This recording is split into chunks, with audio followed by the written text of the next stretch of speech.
कुरुक्षेत्र के मैदान में एक ऐसा नाम था जिससे स्वयं श्री कृष्ण भी सावधान रहते थे, लेकिन इतिहास ने उसके साथ न्याय नहीं किया। आखिर कौन था वह?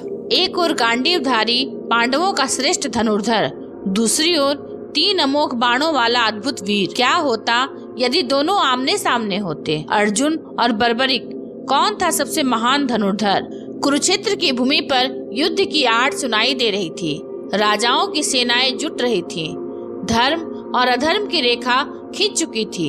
उसी समय इतिहास एक प्रश्न पूछता है, यदि गांडीवधारी अर्जुन और 3 बाणों वाला बर्बरिक आमने सामने होते तो विजेता कौन होता?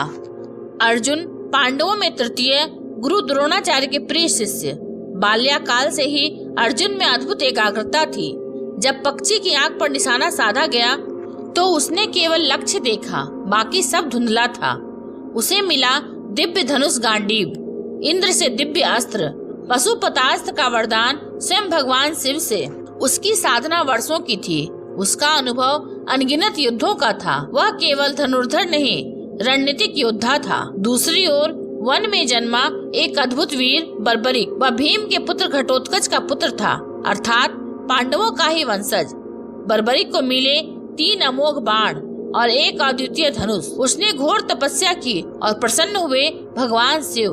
वरदान मिला 3 बाणों से संपूर्ण सृष्टि को जीतने की शक्ति। बर्बरिक के 3 बाणों की विशेषता अद्भुत थी। पहला बाण जिनको मारना हो उन्हें चिन्हित कर देता। दूसरा बाण जिन्हें छोड़ना हो उन्हें अलग कर देता। तीसरा बाण चिन्हित सभी को नष्ट कर वापस तर्कस में लौट आता, अर्थात यदि वह चाहे पूरी सेना एक ही क्षण में समाप्त हो सकती है। यह शक्ति अर्जुन के पास भी नहीं थी। बर्बरिक ने प्रण लिया था, वह सदैव कमजोर पक्ष का साथ देगा। यह प्रण ही आगे चलकर सबसे बड़ा प्रश्न बन गया। कुरुक्षेत्र युद्ध से पहले अर्जुन को अपने कौशल पर गर्व था। वह मानता था कि पांडवों की विजय में उसका योगदान सबसे बड़ा होगा। जब उसे पता चला कि एक युवक 3 बाणों से पूरी सेना समाप्त कर सकता है तो उसे संदेह हुआ, क्या कोई उससे श्रेष्ठ हो सकता है? तभी प्रकट हुए योगेश्वर श्री कृष्ण। उन्होंने बर्बरिक की परीक्षा लेने का निश्चय किया। वृद्ध ब्राह्मण का वेश धारण कर पूछा, तुम कितनी सेना को परास्त कर सकते हो? बर्बरिक ने शांत स्वर में कहा, यदि मैं चाहूँ तो 1 बाण पर्याप्त है। अर्जुन को यह सुनकर आश्चर्य हुआ। श्री कृष्ण ने एक वृक्ष की ओर संकेत किया, कहा, इन पत्तों को भेद कर दिखाओ। बर्बरिक ने पहला बाण चलाया।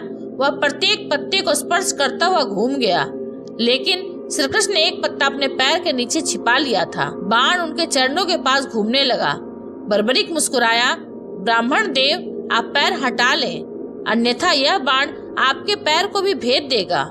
अर्जुन समझ गया, यह साधारण योद्धा नहीं है। अब श्री कृष्ण समझ गए, यदि बर्बरिक युद्ध में उतरा तो उसका प्रण युद्ध को अनंत बना देगा। वह कमजोर पक्ष बदलता रहेगा, अंततः दोनों सेनाएं नष्ट हो जाएंगी। इसलिए श्री कृष्ण ने उससे दान मांगा, उसका शीश। बर्बरिक ने बिना झिझक अपना सिर अर्पित कर दिया। अब प्रश्न उठता है, यदि बर्बरिक युद्ध में उतरता और अर्जुन से सामना होता तो क्या होता? अर्जुन और बर्बरिक, कौन था सबसे महान धनुर्धर? यदि दोनों आमने सामने होते तो क्या होता? कुरुक्षेत्र की भूमि पर सूर्य उदित हो चुका है, शंख बज चुके हैं, रथों की पंक्तियां सजी हैं।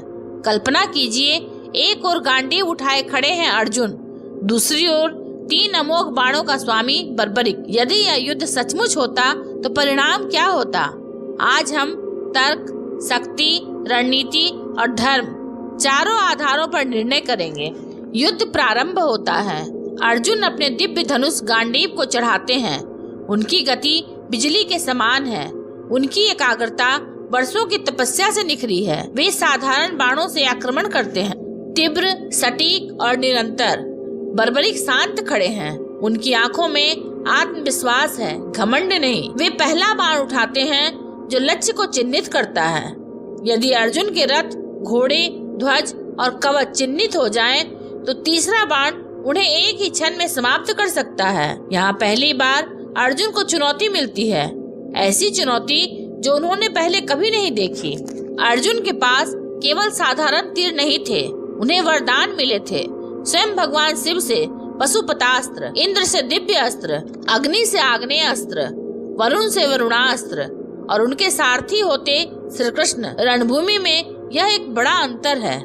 यदि अर्जुन पशुपतास्त्र का प्रयोग करते तो वह संपूर्ण विनाशकारी हो सकता था, लेकिन बर्बरी के 3 बाणों की विशेषता यह थी, वे लक्ष्य को कभी नहीं छोड़ते, वे चूकते नहीं और लौट आते हैं।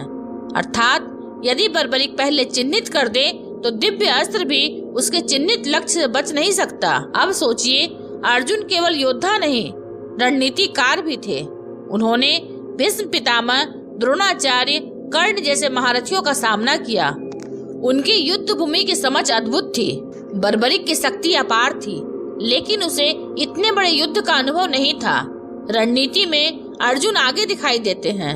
याद कीजिए, बर्बरिक ने प्रण लिया था कि वह सदैव कमजोर पक्ष का साथ देगा। यदि युद्ध प्रारंभ होता और अर्जुन प्रबल दिखते तो बर्बरिक विरोधी पक्ष में चले जाते। यदि कौरव प्रबल होते तो वह पांडवों का साथ देते। इस प्रकार युद्ध अनंत हो सकता था। अंततः दोनों सेनाएं नष्ट हो जाती। यही कारण था कि श्री कृष्ण ने उनका शीश मांगा।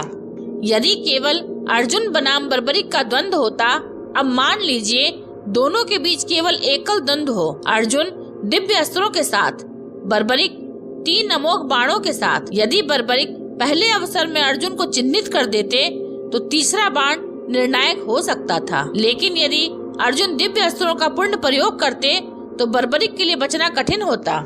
यह युद्ध अत्यंत सूक्ष्म संतुलन पर निर्भर करता।